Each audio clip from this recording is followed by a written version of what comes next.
time it's tricky. Oh, it's sad. Tricky, tricky, tricky, tricky. It's tricky to rock a Welcome back to Sports Buzz here on this Thursday, February 17th. School vacation coming up next week, and what better to do than have some fun on the slopes. Time now for SnoCountry.com with Chuck Devine. We go from sports business to snow business with SnoCountry.com. We usually do it every Wednesday at 10:30. We had to juggle our lineup this week for a bunch of different reasons, so Chuck is joining us here at 11 o'clock on a Thursday. Good morning, Chuck. How are you?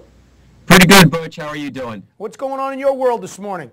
Well, just got back from a trip to Smuggler's Notch, so I guess that's what the juggling was all about. So thanks a lot for that. It was a great trip, too.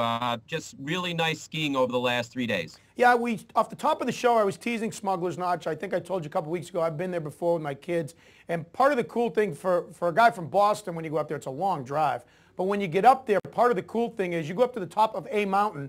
You can ski down one side and be in Canada, and ski down the other side and be in the United States. Well, more or less, but it's a great place to go, and it's really two different mountains when you think about it. One is where they really gear everything towards families and kids and things like that. And then on the other side, they've got some of the steepest trails going. So you get both elements, basically every aspect of skiing at Smuggler's Notch. I know I was taking a little liberties there because it isn't exactly that way, but I'm kind of close, right? Oh, you get that feeling, sure. And, there are enough French TV channels up there, too, so I can brush up on my French every time I go. Absolutely. Let's talk about the Canopy Tour. What is it, and what is Smuggler's Notch doing with that? Well, Smuggler's Notch, it always adds different types of amenities, and this is one that they just added. It's a canopy tour. As you can see, it's a zip line, and it just doesn't involve only zip line rides, although you have about a mile of zip lines, well over 4,000 feet of them, and then you're also going on these different walking bridges, these wooden walking bridges that go way up over the woods. It's a real adventure. And it's one that you can do during the winter or the summer, so you get very different aspects when you get yourself involved in the winter foliage that goes on at Smuggler's Notch. So they've got a very large tour there. Bretton Woods has something like that as well. And I remember one time when I was skiing over at their Rosebrook Canyon area, I heard something going overhead, and I could have sworn it was a jet that was going over my head. But then I looked up, and I could see somebody just buzzing down the zip line, and it was the canopy tour at Bretton Woods. Well, Smuggler's Notch has added something like this, and a lot of skiers are starting to get involved with this, not only so they have more year-round activities, but just a lot of different things to do during the winter months as well. Yeah, you've been talking a lot about this since we've partnered up, Chuck. The canopy tour and the zip line here at Smuggler's Notch is one example. I know driving to North Conway from Naples, Maine, where my father-in-law lives, we go by Attitash, and Attitash has a water slide that they also use as tubing in the wintertime, and a lot of mountains do tubing, zip tours. So the Smuggler's Notch thing with the canopy line is just another way for them to take advantage of the mountain, the beauty, and beyond the regular season of just skiing, right? Well, sure. Not only that, you have areas like Greek Peak in central New York. They have one of these huge indoor water parks, which is something that Jay Peak is about to do, speaking of the Canadian border. They also have that in Massanutten, Virginia. I had a chance to use that one time several Aprils ago when I used to go golfing for spring training with my son when he was on the high school golf team many, many moons ago. But they have a big indoor water park there that's pretty incredible, and a lot of skiers are doing that type of thing just to put a lot more options out there to go along with the skiing, which at Smuggler's Notch was really nice. And, one thing I want to point out is I went with my wife and my daughter and her friend. They're both 16-year-olds, and her friend was a never-ever skier. After 2 days of lessons, she was getting down from the chairlift and even going over to a separate area called Morse Highlands where she was able to ski. So that was a lot of fun. While I was able to go over to the big mountains with my wife, going down there, Sterling Mountain, as a matter of fact, with all these different weather changes and everything, they still got snow Monday night going into Tuesday. And on Wednesday, when I was skiing in some of the glades at Smuggler's Notch, I was still finding a lot of deep powder. So it was a great weekend for a lot of different reasons at Smugs. From zip lining and tubing and things you can do beyond skiing at a lot of these resorts, we stay in Vermont and we go from Smuggler's Notch to Sugar Bush, and we go to things that you can go to and not participate in, but watch. Dog sledding at Sugar Bush, huh? Yeah, dog sledding maybe not as much in the sense that we know about it, but somebody had a chance to take a fun video. And, you know, it's interesting because I got a chance to feel a little bit of this surface at Smuggler's Notch, where the snow is a little bit hard packed underneath, and then a few inches of snow fell on top of that. Now, when I went skiing on Tuesday there, it was a 4-degree day. So it was quite cold. So I had a chance to be out there for a little while, but there was still some powder out there. And you can see the dogs are starting to run through the woods here. And it gets kind of fun. It almost looks like one of these, you know, Animal Planet videos or something like that, where the dogs are getting into an area where you had a little bit of powder on top of something that was a little bit slicker than that. And that's what happened when they got out on the trails, too. And I had a chance to experience some of that on my skis. But, you know, I was having fun, but they're looking like they're having a little more fun. I got to tell you, Chuck, that video right there, next week I will bring you in a video with my black lab, Coco, because he's so cooped up this winter. And when we do let him out, we've had so much snow here. That's exactly what he does. He goes and finds some snow no matter where it is. He slides all over the place, and all labs love to do that right there, which is a sport unto itself. Oh, it's so much fun, and, you know, just another way to make winter fun and pass the time. You know, I mean, I'm a lover of winter, but, you know, just like anybody else, I can get the winter blues from time to time. So, you know, that's one of the reasons why I get out on the slopes as much as I do. But, you know, it's just that opportunity to get outdoors in the winter. And when you think about it, tomorrow it's going to be over 50 degrees in a lot of places. And even as you get to mid-Atlantic areas, it's going to be in the 60s. And what a great time to be outdoors enjoying the snow, because really we're not at a time when you can be out on the golf course just yet around here. So you find different ways to enjoy the snow, and in the warm weather it's much easier to do that at times. Those dogs look like seals hanging out on the slopes there, don't they? Yeah, I have a Shiba Inu, and it's a dog that has to stay on leash. So if I let her out on the snow, she'll just run 3 miles and I'll never see her again. Still in Vermont, we go to Killington, and every week we seem to talk about Killington, but for all the right reasons. There's always something fun and interesting going on at Killington, isn't there? Well, yeah, you know, Killington and Smuggler's Notch have a lot of things that are geared towards skiers and riders that like to go in the terrain park. And, you know, when I mentioned, I think it was Killington and Mount Snow I meant to say, but Killington has their Stash Terrain Park. This is all wooded features that they have in the Stash. So everything's made out of logs or a certain type of wood, and you can see people, some snowboarders going right up on a house to do some of their tricks. But it's very, very cool. As a skier, you know, I don't use any of the features, but I've just had an opportunity to go on there in my skis just to watch what others are doing, and it's pretty crazy. And Mount Snow has a Prospector Terrain Park. It's part of their Corinthia Terrain Parks, where they have like 13 different parks and 150 different features. And both, like I said, Killington and Mount Snow with wooded features, which looks very cool, especially in a year when you've had a lot of snow. Now, what about Bromley, Vermont? What can you tell us about Bromley?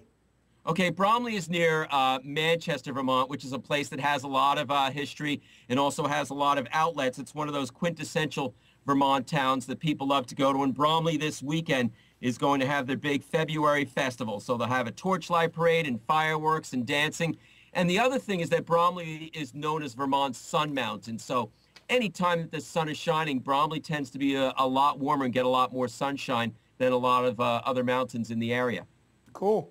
And Okemo, what's going on at Okemo this week, and what's going on next week up there for school vacation, or at least in New England? Big holiday weekend. So Okemo's going to be doing their torchlight parade and fireworks, which usually is centered right around their Jackson Gore, which is very much their village area around the mountain, with that with the big building and the Grand Hotel and the ice skating rink, and they have indoor and outdoor ice skating, as a matter of fact, and just great stuff going on for Okemo for February. And a lot of ski areas will be pulling out all the stops with torchlight parades and fireworks. And Sugarbush, as a matter of fact, not only will they have dogs sliding down the mountain, but on Saturday night they'll also have a torchlight parade and fireworks. So great things to do for après ski. Let's go to Sugarloaf. I've got a good friend that has a family place on the mountain that he's had for years. I went up there last year. Again, like Smugglers, it's just so far to get up there because there's only one way in, one way out. But you're never disappointed when you go up there. Yet, at the beginning of this year with Sugarloaf, they had that unfortunate accident with the lift. What's gone on with them? Have they recovered from that? Have people shied away from Sugarloaf since then, Chuck? I don't think anybody shied away. It was just an unfortunate incident, and I think, you know, one of the things that came out of it was that the people who were supposed to take care of the incident or, take care of things when an accident like that happens, meaning the ski patrol and other emergency workers and just people who work at the mountain that are trained in this, were very quick to respond to everything. So they were able to take care of things rather quickly, and everyone was taken care of within a couple hours. So everyone responded the way they were supposed to, and that was the impression I got just from watching various news stories after all that. So Sugarloaf, that's an incident that took place over Christmas vacation, and since then, of course, they've had a lot of snow. And Sugarbush, or Sugarloaf, just like Smuggler's Notch, you feel like you're in a completely different location in a different climate. And Sugarloaf is one area that has skiing that is above the tree line called the snowfields. And it's really the only above tree line skiing that we have in all of New England. So what happens is you can see that you're getting way, way up there as far as elevation goes, above where trees are growing. And it's some of the trails are groomed like they're white nitro trail. And then you have other trails where it's just, very all natural rugged terrain for, more skillful skiers. So, it's an experience unique to any other, and that's what you find at Sugarloaf. And that's something that a lot of advanced skiers really go for. Now, correct me if I'm wrong. I don't know if Sugarloaf's the highest peak or highest elevation, but isn't it the steepest mountain in the Northeast? Well, it's probably one of the steepest, and I would say yes, as you get to the snowfields, you run into some of that steepest terrain. But, where I was at Smuggler's Notch also has some very steep trails. You'll find some of that at Stowe, or when you're looking right under the aerial tram at Jay Peak, you're going to find some incredibly steep terrain too. So you can see that at a lot of areas, but I would say Sugarloaf, you're going to find some of the steepest trails, especially as you get to the very top in the snowfields. Definitely some of the only above tree line skiing that is lift serviced is what you're going to find at below. You mentioned the above tree line skiing. My first trip up there a couple of years ago, it was calm and 25, 30 degrees down below. And when I got off the lift up top, it was a winter wonderland. Everything was white. I couldn't see anything but white as I got off on the top. And that's what you're going to find, especially this time of year. When I was at Smuggler's Notch on Monday, for example, there was a little bit of drizzly weather that was at the bottom of the mountain, and it felt like springtime. And when I got to the summit, of both Sterling Mountain at 3,300 feet and Madonna Mountain at 3,600 feet, it felt like a blizzard when you were up there, and you had the blowing snow and wind and all that stuff. It just shows you that whenever you go traveling for skiing, no matter what time of year it is, even when you're expecting spring skiing in some places, it's always good to make sure you have the gaiter handy so you have your face and neck covered. And you always want to have good head and face protection and dress in the layers, because you can always get rid of the layers. I didn't think I needed a gaiter on Monday, but I took it and stuffed it in my pocket anyway, and I was glad I did, because 5 runs into the day, it was something I needed. All right, Chuck, I've been mentioning all show that for us here in Boston and in New England, it's school vacation next week. It is for most of New England, but a lot of places around the country, it's probably different weeks. It's probably a good time to go over some safety tips and also some holiday skiing tips and point out some things that people can do. Of course, we have Thanksgiving in the ski season here in New England, and then we have Christmas time, and then you got April vacation, which you can usually ski too, but this is a busy time right now, isn't it? Well, this would be the most consistently busy time outside of Christmas, especially, with all the buzz around from all the snow that we've had during the year. So, this is a time where, even at my office, I end up getting a lot of extra ticket requests, and that, it's just because the kids are off from school. We've had that snowy weather, so the slopes are becoming, a viable option, more than anything else. And it's important to be safe when you're out on the slopes. You got to look out for the other guys, especially when there are extra skiers out there. And, I want to go over some of the National Ski Patrol responsibility code. These are things that people should learn when they first start to ski. And you can see some of it right up there, but, always stay in control and be able to stop or avoid other people or objects. That means also that you want to stay on trails that are suitable for your ability. And sometimes that's different on different days. If you're on a day like today or tomorrow where the snow's a little softer than usual, you may be able to go on something that's a little bit steeper. Maybe you're going to get into a day like we had a couple days ago where the snow got really firm and the temperatures dropped. You may want to warm up on an easier trail first and find out, what works for you. Also, people ahead of you have the right of way. So, if I'm skiing behind a little kid or someone who's traversing a little bit more than I am and I'm going straight through, I have to make sure that I can get around that person before I'm making that turn and not just try to plow right through. You have to think of the people who are in front of you. You also want to stop where you're not obstructing a trail. That means don't stop right smack dab in the middle of a trail. I think that's really, really important during holiday skiing especially because people need a place to go. So you want to make sure that when you're resting, you want to be on the side of the trail. And if you're having a conversation, which you see people converging all the time when they're at a ridge or a lip, do that converging at the side of a trail. Also, use devices to prevent runaway equipment. We have brakes on skis and boards now, but if you're on snowblades, you definitely want to have restraining straps and, observe all the posted signs and warning. Keep out of closed areas, very, very important. People have gone into closed areas and gotten in a lot of trouble, whether they're getting lost, which means that, someone has to come out and rescue you, and that costs a lot of money, or, you're putting yourself in danger, or you're on a trail where the intention was to have that trail closed for a reason, so don't go on it. And also, prior to using the lift, you have to have the knowledge on how to use it. So people who are just getting started, they always have magic carpets now, which make it a lot easier to get started. And, the extra one that I like to say is when you're learning how to ski, you want to learn from a professional. It's just a lot easier that way. Let me ask you one other thing, and this sounds like the simplest thing, but I had a reminder of it the last time we were on the mountain. Ever since we were kids, we were always told, look both ways before you cross the road. And I think what happens with a lot of skiers sometimes is, especially on a mountain they've been on many times before, they get so familiar and they get a trail that crosses into another one. It's even more important to look up because of the vertical. It's not like it's a flat street and people are coming across. It just takes a second to turn your head and make sure. And the way some young kids ski and some people really ski fast, which may be faster than yours, if you don't look, just looking can really save your life sometimes.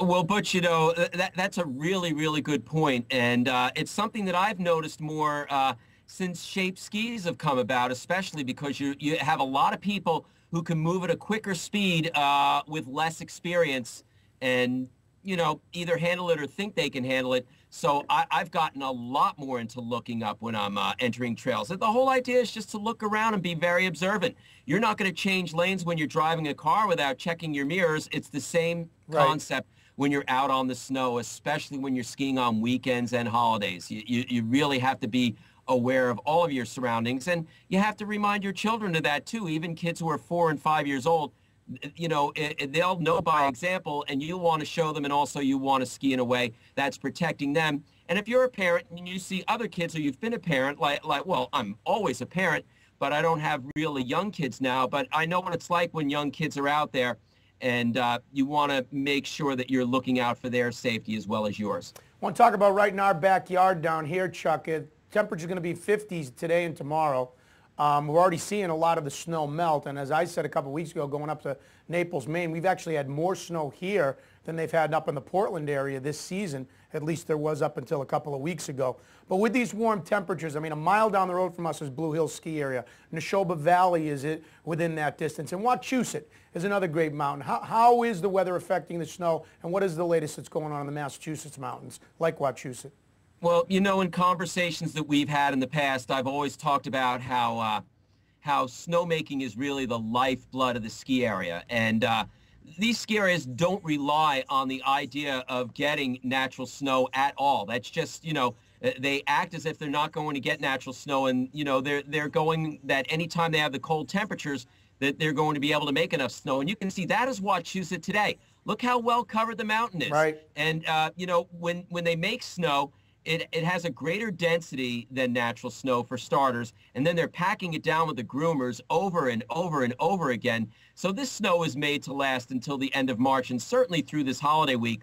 So even when the snow goes away in your backyard, we all talked about, we're going to see snow in our backyard until April or May or June. We all know that's kind of tongue-in-cheek when we're talking about it that way, because really by the time the Red Sox have to play at Fenway Park, usually Fenway Park's going to be cleared, and most of the areas surrounding it is going to be cleared on your drive in. So, but a ski area like Wachusett may still be open during that time, and that's because of all the snowmaking they've done. So what happened to the snow? Does it melt a little bit? Sure it does. And it softens a little bit too. So The snow that we're going to have today and on Friday is hero snow, ego snow. It's a little bit easier to make turns in because that top layer is softened a little bit. So if you have a groomed black diamond run, it's a little bit easier to ski than it might be during a colder period of time. So that's actually a good thing. And then maybe as we get towards the weekend, that snow might become a little bit firm again, depending on where you are, especially further north, because temperatures may not get above freezing for a few days, and that's where grooming comes into play again. Updated video from today from Wachusett. It's one of the many unique and great features on SnoCountry.com. You can go to any of your favorite mountains. You can go to mountains that you haven't checked out before. Chuck Devine joins us here on the Pulse Network once a week. We usually do it on Wednesdays. We moved it to Thursday today. But the latest and greatest, you can get all the values. Again, school vacation for those of you here in Massachusetts. You're interested in going to a mountain around here in New England or even traveling somewhere else. Go to SnoCountry.com, click on it by state, click on it by resort. You'll get the updated video. You'll get the skiing weatherman. You'll get this segment if you're just tuning in right now at the bottom of the pages. And they'll let you know the latest and greatest with updated video and information, whether you're looking to have some fun. And as we talked about at the top of this segment, things you can do beyond just skiing, like zip lines and tubing and that stuff. So, Chuck, let's finish up by going out west to California and Utah. Squaw Valley. What's going on in Squaw Valley?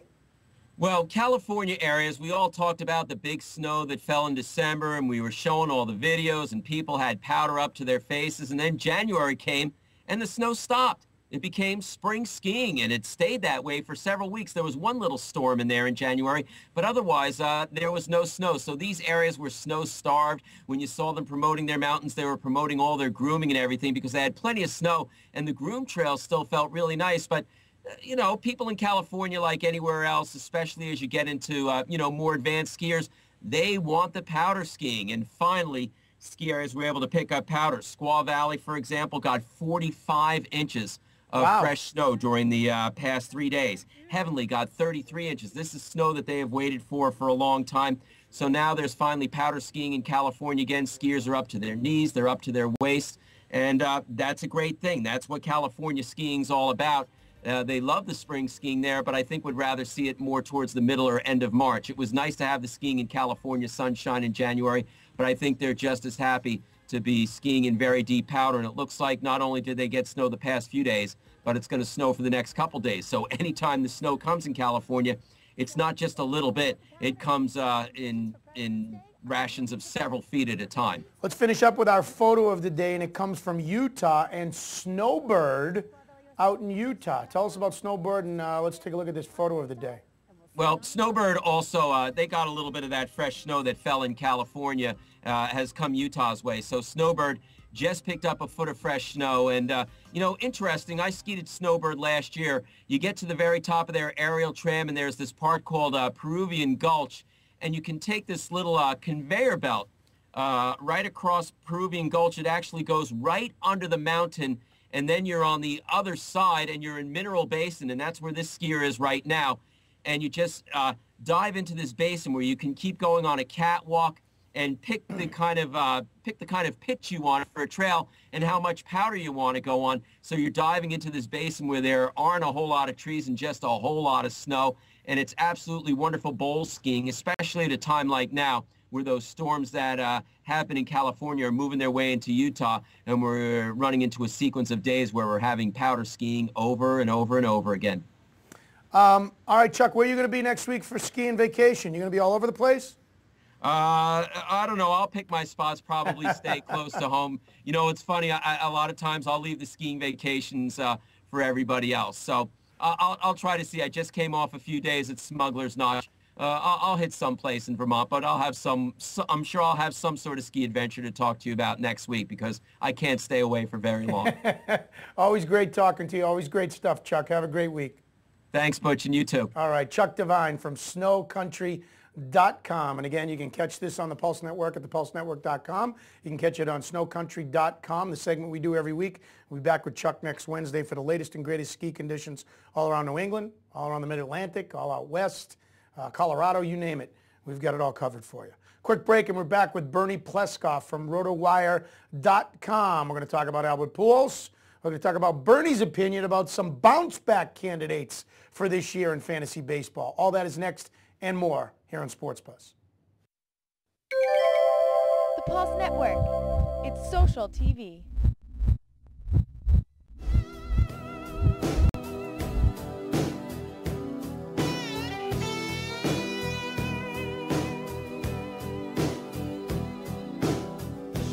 Eddie waited till he finished high school. He